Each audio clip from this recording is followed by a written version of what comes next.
The supercars are ruling the streets, and the yachts are as big as dreams. However, we are not chasing horsepower today. We will be following the footsteps of millionaire ladies who run this playground of the rich. Welcome to Monaco. Do you think fast cars are not just for men? Monaco will prove you wrong. Some of the coolest supercars are driven by women with big dreams and even bigger success. Monaco is smaller than Central Park, yet it holds more wealth per square foot than almost anywhere else in the world. Ferraris hum through the narrow streets. Lamborghinis flash by like a gush of air. Their engines were loud enough to make people stop and look. Bugattis, Rolls-Royces, Aston Martins, even rare one-of-a-kind concept cars. They are all in her collection, and each one tells a story about her taste, her power, and the road she took to get here.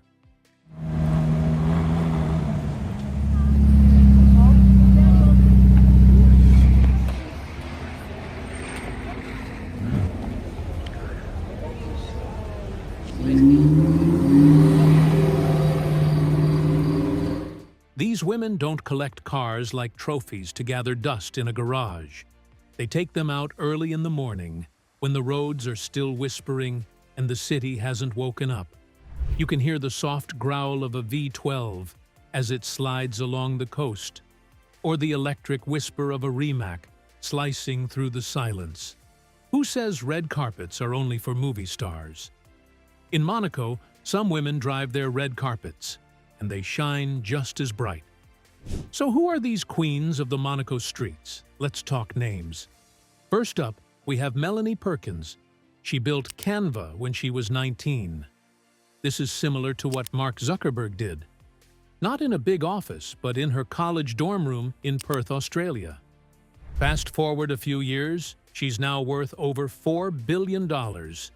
She owns a fleet of luxury cars, including 3 Teslas and a Galaxy Black Koenigsegg. She didn't build an app, she built an empire. Then comes Donatella Versace. She was born into fashion royalty, yes, but she didn't sit on it. After inheriting the Versace label, she turned it global. Under her leadership, the brand collaborated with stars like Lady Gaga and Beyoncé. And those fashion shows? Held in airplane hangars, almost the way Rihanna turns runaways into global events. Because why not? Next, meet Danica Patrick. She went from burning rubber on racetracks to shaking up the world of business. Once a top name in motorsports, now she's investing in electric vehicle startups. She is Monaco's Elon Musk as she is building the future while keeping her McLaren in perfect condition. Racing may be behind her, but speed still lives in her garage. These women don't live in Monaco. They rule it with brains, beauty, and horsepower. They do not rely on inheritance. They are brilliant in their field. They read the stock market before breakfast and sign contracts over cappuccinos. They know the value of time, money, and horsepower. And in Monaco, they ruled the streets of Monaco like queens. The supercars are their chariots.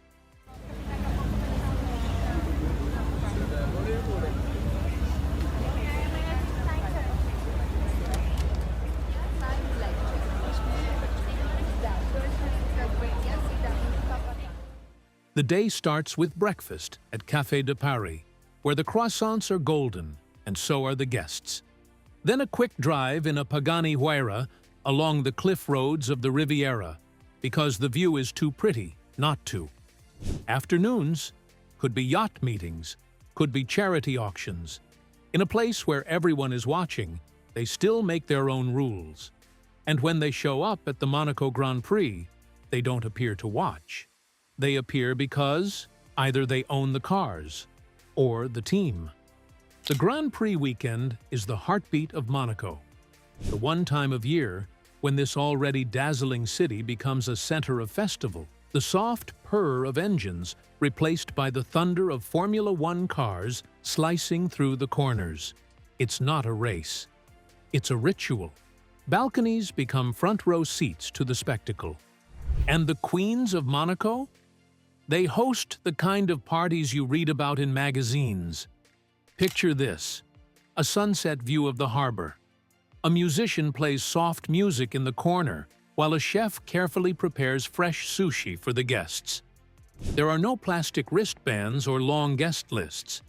If you're invited, you've made it. And their garages? They're not storage. During Grand Prix weekend, they become galleries. Every car is the definition of perfection. Polished twice a day until it shines like it was born yesterday. Even the tires glisten. These are not vehicles. They're works of art. A bright red Ferrari might be right beside a shiny Koenigsegg. Both cars sparkle so much under the sun, they almost hurt your eyes. If you take a close look at the license plates, you will see something interesting. They have letters, initials which have been chosen by the owner. Short, stylish, and made only for her. These aren't cars, they're statements. Every rooftop party has its own vibe, its own music playing in the background. And the women behind it all? Each one drives her way. In Monaco, Grand Prix weekend isn't about speed.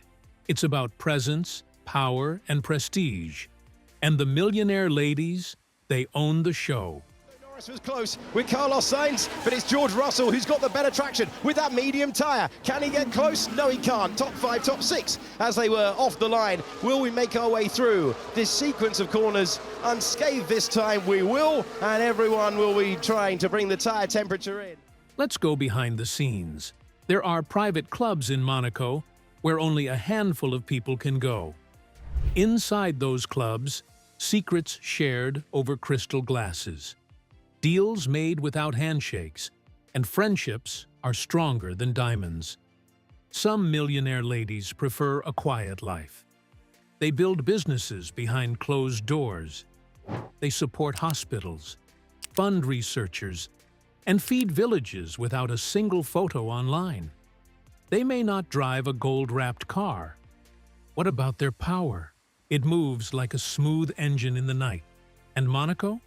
It's their stage, a place where every curve of the road is a chance to show, to be bold, and to inspire. Monaco is not about men and machines anymore. It's about power, grace, and the sound of a woman saying, "This world is mine too."